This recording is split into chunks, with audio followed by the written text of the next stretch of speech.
Zimbabwe transition সিরিজে Bangladesh final নিশ্চিত করেছিল 2 ম্যাচ হাতে রেখে। সো স্বাভাবিকভাবে ফাইনাল ম্যাচ খেলার আগে দক্ষিণ আফ্রিকার বিপক্ষে বাংলাদেশ আরো একটা পরীক্ষা নিরীক্ষা শেষ করতে যাচ্ছে। ফাইনালে কে জিতবে, বাংলাদেশ নাকি দক্ষিণ আফ্রিকা? এই বিষয়টা এই ম্যাচ থেকে অন্ততপক্ষে বাংলাদেশ শেষবারের মতো পরীক্ষা নিরীক্ষা করে নেওয়ার সুযোগ পাচ্ছে। হ্যাঁ, আরো একটি ম্যাচ হবে, সেটা হবে দুর্বল প্রতিপক্ষ জিম্বাবুয়ের বিপক্ষে, যারা এখন পর্যন্ত কোনো ম্যাচ জিততে পারেনি।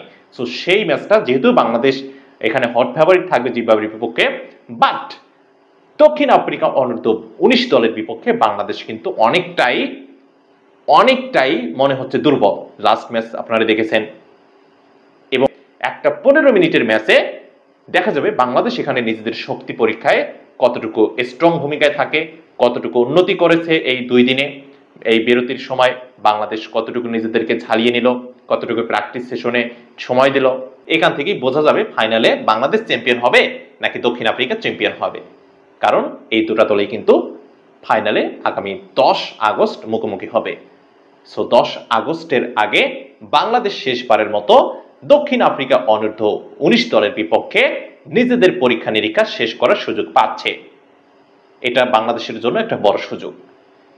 খেলাধুলার সর্বশেষ আপডেট যদি মিস করতে না চান, তাহলে অবশ্যই ম্যাচ প্রিভিউ 24 এবং Facebook page the Saju show subscribe এবং ফলো দিয়ে রাখতে ভুলবেন না। এতক্ষণ সঙ্গে থাকার জন্য অসংখ্য ধন্যবাদ।